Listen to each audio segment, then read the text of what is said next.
When I first started diving into Kentucky footage, I assumed I was going to see a lot of Malik Monk highlights and not much else. But something a little strange happened. While Monk is without question an NBA player, someone else kept catching my eye.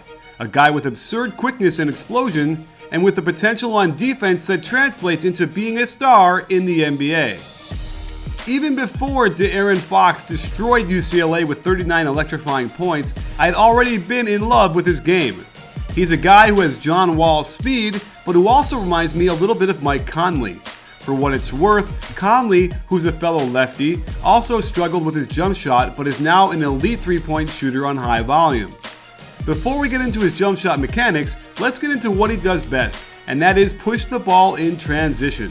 As you can see, he's got the ability, like John Wall, to accelerate off the dribble faster than most players can run without the ball. And when he's going left, it's difficult to stop.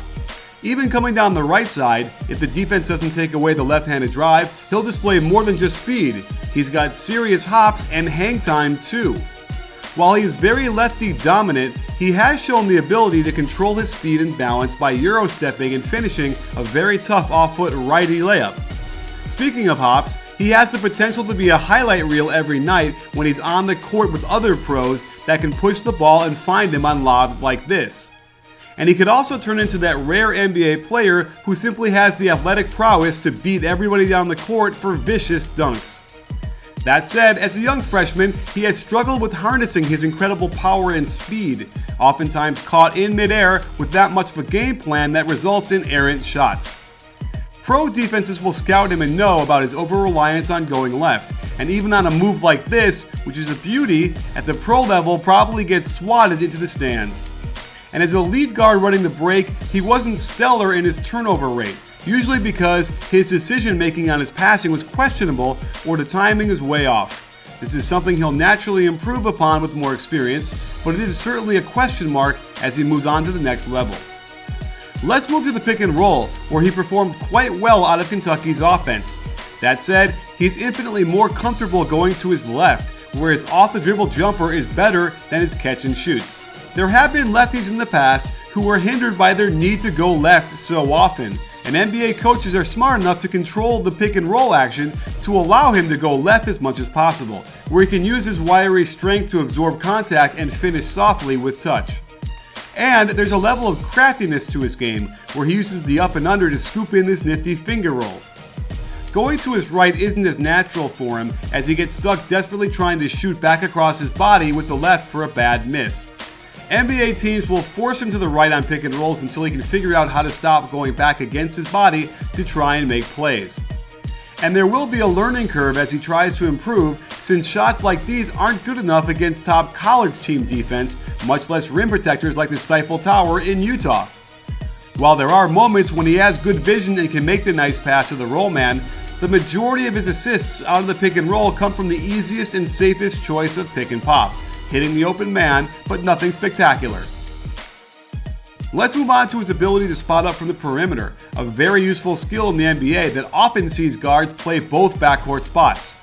While he's more comfortable going left on pick and rolls when attacking off the catch, he's good at going to his right and finishing like a right-handed player. He's clearly worked on this skill more, and I like how he rips through and goes right away. And check the two-footed floater, the best way to shoot this shot. Even in the spot-up drives, you can see how he falls back to trying to shoot across his body with the left hand, an awkward shot that won't get any easier in the NBA. But for the most part, going to his right is an area of strength when attacking his man from the perimeter. He's got a nice variety of finishes with touch and can also break back with the crossover to his left, essentially making him a guard who will be very hard to stop when the defense has to close out on him from the start. I also like how he can use a jab step as part of his attack on the catch. With his speed, it's a devastating move. Here's a better example where he can break ankles with this explosive jab step crossover on the move. Even if he does miss the shot, every player should learn this. Let's get into his shooting mechanics for a minute. On these two spot-ups, you can see that there is a nice flow and rhythm to his off-the-dribble jumpers. And notice how he gets the left foot a little in front of the right to get proper alignment with his shooting hip and elbow to the rim. He is better shooting off the dribble because he's better at finding this alignment, and also, I suspect his hand placement on the ball is better since he's had it in his hand dribbling before shooting. That said, I truly believe his mechanics are good for the most part. The only thing I would suspect is his hand placement on the ball isn't consistent, nor is the influence of the index finger on the release to ensure the ball goes straight. As he continues to train and allow his body to learn what to do in order to make a jump shot, I have every reason to believe his jumper will improve. Mike Conley shot 30% on low volume from three-point land at Ohio State, and now he's an elite shooter at 40%, taking 6 a game. An area that Fox excelled in was isolation. He was clearly on a different level athletically than many of his college defenders, but there should be lots of translation. Notice on this pull-up how he gets nice rotation in the air to get his left hip and elbow in alignment with the hoop. This doesn't happen enough yet.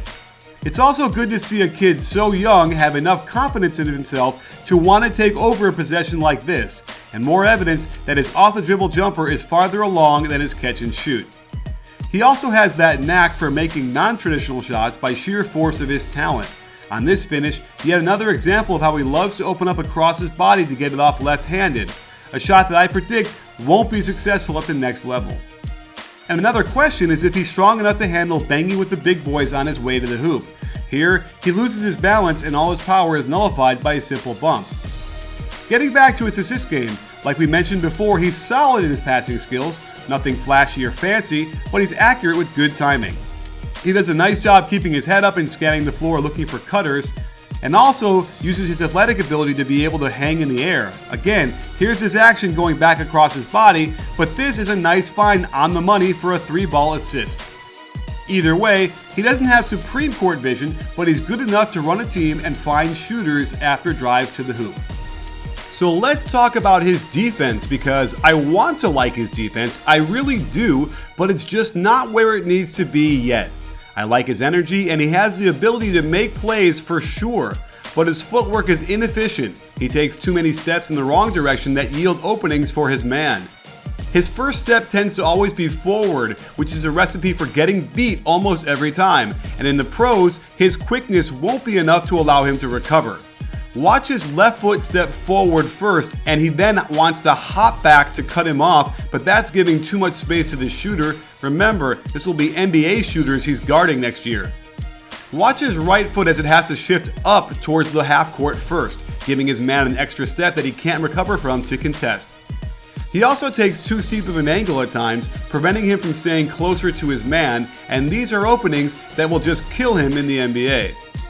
Again, I like his energy, and it's not from lack of trying. He just needs to learn better angles to prevent easy middle penetration, and more strength to prevent the stronger guards in the league like Clay and Harden to abuse him by brushing him back to get more space.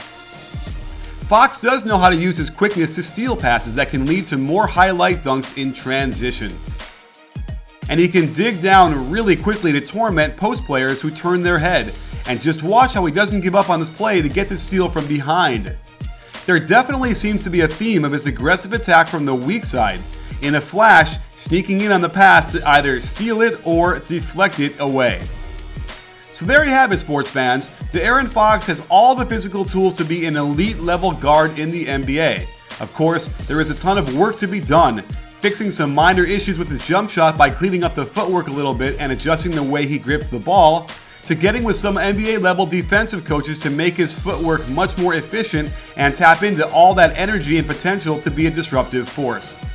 While one automatically thinks of John Wall when talking about the next Kentucky guard heading to the NBA, I also see a little bit of Mike Conley in him, and if he ended up somewhere in the middle, he'd make his NBA team pretty darn happy.